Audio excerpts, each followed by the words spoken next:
Assalamualaikum warahmatullahi wabarakatuh.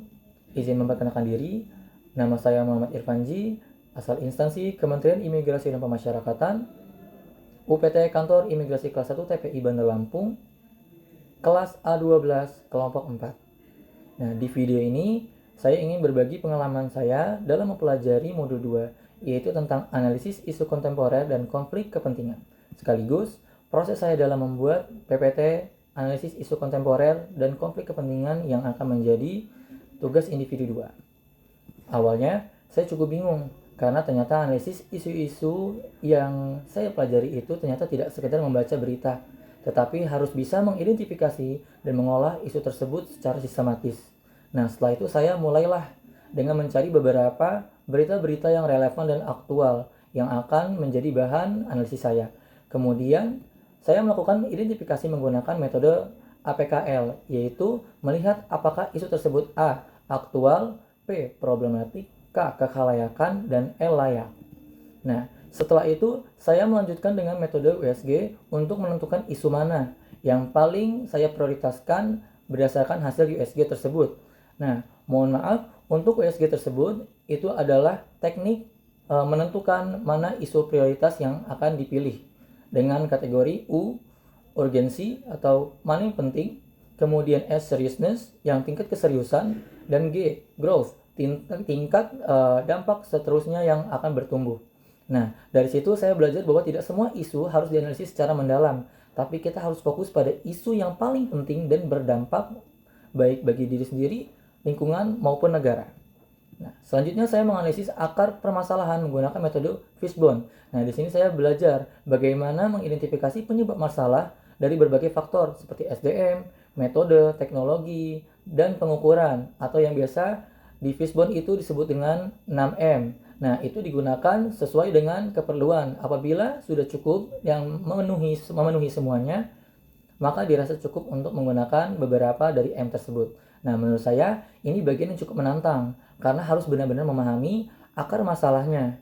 Jadi bukan hanya permukaan saja, tapi secara mendalam kita mengetahui seluk-beluk faktor penyebab masalah tersebut.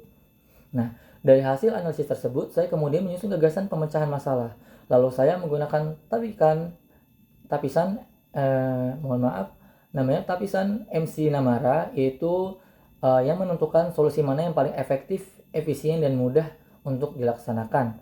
Nah, di situ saya menyadari lah bahwa solusi terbaik bukan hanya yang bagus secara teori, tapi juga yang realistis untuk diterapkan pada isu-isu dan masalah yang ada.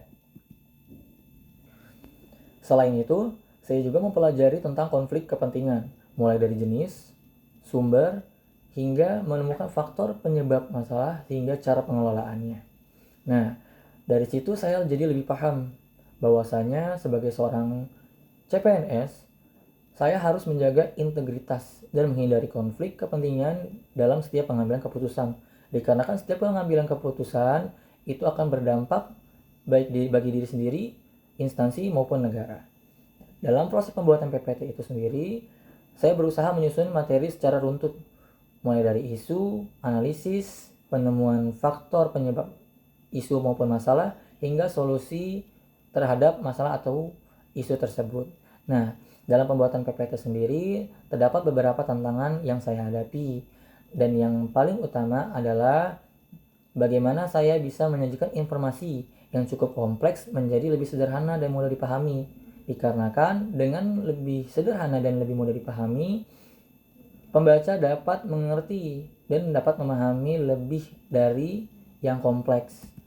Nah, dari keseluruhan pembelajaran ini, saya mendapatkan banyak sudut pandang baru atau insight, terutama dalam berpikir kritis, sistematis, dan solutif terhadap suatu permasalahan, dan dapat menjadi bekal untuk menghadapi aktualisasi dalam pemenuhan masalah tersebut.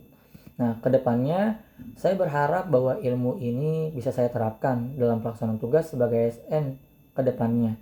Dan untuk sekarang ini, semoga ilmu ini dapat saya terapkan sebagai CPNS dalam penerapan aktualisasi, khususnya dalam menghadapi berbagai isu yang berkembang di masyarakat, khususnya di Kantor Imigrasi Kelas 1 TPI Bandar Lampung.